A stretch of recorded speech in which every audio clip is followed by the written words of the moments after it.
Dalobura markao rawere kara chenro markao rawere nyakoro magajuang mano mageto donje tij lweny mapachoka ochakore ayanga kawuone centers 370 kod 4 mago molose counties duto 47 mathurka. Jatend jolweny Luten General Jonah Mwangi wacho ni migawo mar rita nitiere akicha mano markao kang mager ne ng'ata machano tiyo gi mibadhi mondo mi okawe kaka jalweny. Joisoduor nitiere kod ler.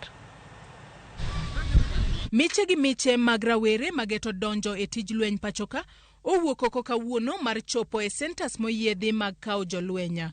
Kaluwore kod jalup jatend jolweny Lieutenant General Jonah Mwangi, centers go iyawo chakre okinyi nyaka kar saa 11 ma midhiambo. KDF has mapped out 374 recruitment centers across the 47 counties of this country. As such, recruitment teams will interview candidates at designated venues from today, 28th August, to 8th September 2023, running from 8 to 5 p.m. Kaluwore kod lendo moyiedhi kod bad migawo mar lweny, rawera mageto donjo e lweny nyaka bed ja Kenya hie, nyaka obed gi opande kaachiel kod oboke mar KRA kod mag somo. Thuolo mar kadet en mar jogo mantie e kin higni 18 nyaka 26, ka jogo ma jo higni 30 kadhi malo nigi thuolo mar bedo apisasa manigi lonya. Joma chuo nego bed gi bor mar fut 5.3 kod ratil mar del ma ok tin ne kilo 54.6, ka joma mine bor margi onego bed fut 5 kod ratil mar del ma ok tin ne kilo 50.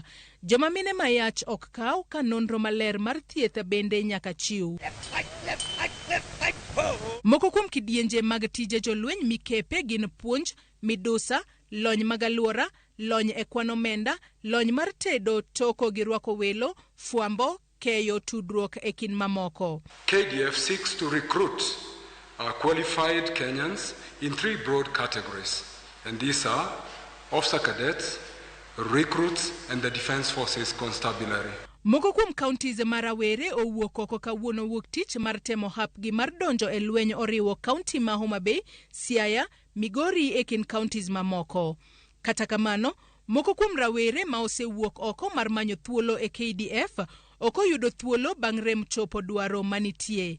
Moko kuom rem makamago oriwo chal mar dendgi, kama moko bende iyango ni kod oboke mabandia. Sasa kama mimi nilikuwa nafikiria height itanitoa, lakini nimetolewa na flat foot. Hiyo ni changamoto. Watu wengi tumetolewa na flat foot. Nimeraukia hapa saa 10:30, nimefika hapa saa 11 asubuhi nikiwa na mtoto wangu ambaye alikuwa anataka kuchunga na idara hii ya ulinzi. Na tumefika walipokuwa wanakauliwa kupatikana ya kwamba aska dhabati zake, certificate zake alipewa, lakini wamekataa kwamba haziko original, zilikuwa zimepotea, lakini alienda NEC tukalipa akapewa zingine, na alipopewa hizo ndio amekuwa akitumia. So hapa kwa hii exercise ameambiwa kwamba ziko fake. Ekepo mar jolweny mahigani, Lieutenant General Jonah Mwangi okwayo jopiny mondo kik donje wach mibadhi moramora, kowacho ni jal mibiro yud katemo donjo e lweny yo ma ok opuodhi ibiro kawne okang' magera. Kolero ni chakre higa mar 2017 buche 80 mag mibadhi mar donjo e lweny oseter e doho, ka buche 56 osetieki yal e doho. The Ministry of Defense is committed to deliver a transparent and accountable exercise.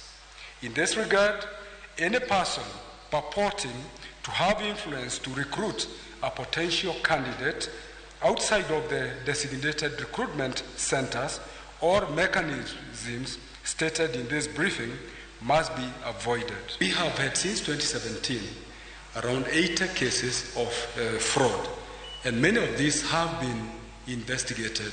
And from our own side, we've had 56 cases being finalized. Bende onyiso jopiny mondo go lipot kaponi ng'ata temo rocho chenro mar kawo jolweny e center moramora. We request wananchi in exercise of their patriotic mandate to volunteer information on any suspicious activities by reporting to the recruiting teams on the ground, or in the alternative, call mobile phone numbers 0726 419 709 or 0726 419 706.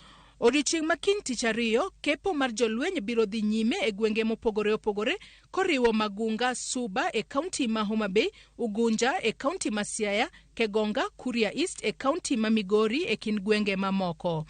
Kepo mar jolweny ochakore ayanga odiochieng' ma kawuono tarik 28 dwe mar 8 kendo biro dhi nyime nyaka tarik 8 dwe mar 9 higani. Joyce Oduor, Ramogi TV. Emano mabende dhi bedo thoro mar wache